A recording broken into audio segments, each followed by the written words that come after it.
बच्चा रो रहा था। पिता ने रोने का कारण पूछा तो बच्चा बोला 10 रुपए दो तब बताऊंगा। पिता ने बेटे को 10 रुपए दे दिए और कहा अब बताओ बेटे तुम क्यों रो रहे थे। बच्चा बोला मैं तो 10 रुपए के लिए ही रो रहा था, अब मिल गया।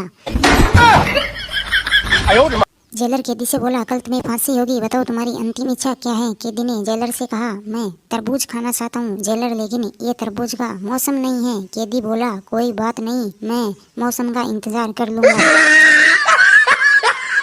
लड़का लड़की से बोला मेरी गर्लफ्रेंड बनोगी। लड़की बोली मेरा परिवार मुझे ऐसा करने की इजाजत नहीं देता। लड़का बोला परिवार का नाम तो ऐसे बता रही हैं जैसे मेरे परिवार ने मुझे लड़की पटाने में डिप्लोमा कराया हो। अध्यापक ने छात्र से कहा मालूम होता है कि सवाल ने तुम्हें परेशान कर रखा है। छात्र ने अध्यापक को उत्तर दिया जी नहीं, सवाल तो साफ है, असलियत में मैं परेशान तो मुझे इसके उत्तर ने कर रखा है। सुनकर अध्यापक हुआ शॉक्ड।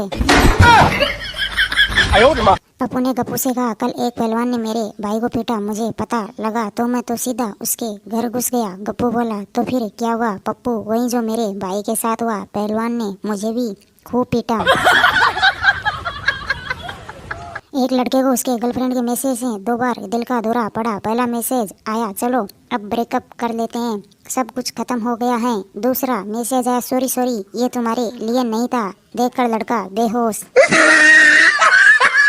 पति पत्नी से बोला मेरे मरने के बाद क्या तुम दूसरी शादी करोगी। पत्नी पति से बोली नहीं, मैं अपनी बहन के साथ रहूंगी। और आप। पति बोला मैं भी तुम्हारी बहन के साथ रहूंगा। सुनकर पत्नी को लगा गहरा सदमा।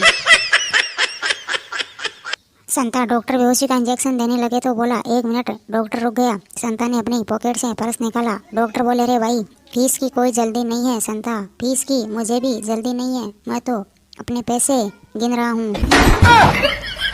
पत्नी ने मायके से कैसे हो। पति ठीक हो। पत्नी याद आती है तो क्या करते हो। पति तुम्हारी पसंदीदा आइसक्रीम खा लेता हूँ। मेरी याद आने पर तुम क्या करती हो। पत्नी मैं भी 3 सिगरेट पीकर 1 रजनीगंधा खा लेती हूँ। पति वाह बेहोश। एक बार छगन की बिल्डिंग में आग लग गई। फायरमैन छगन से बोले तुम ऊपर से कूद जाओ, हम तुम्हें इस जाल में पकड़ लेंगे। छगन बोला नहीं, मुझे तुम लोगों पर भरोसा नहीं है, जाल को जमीन पर बिछा दो।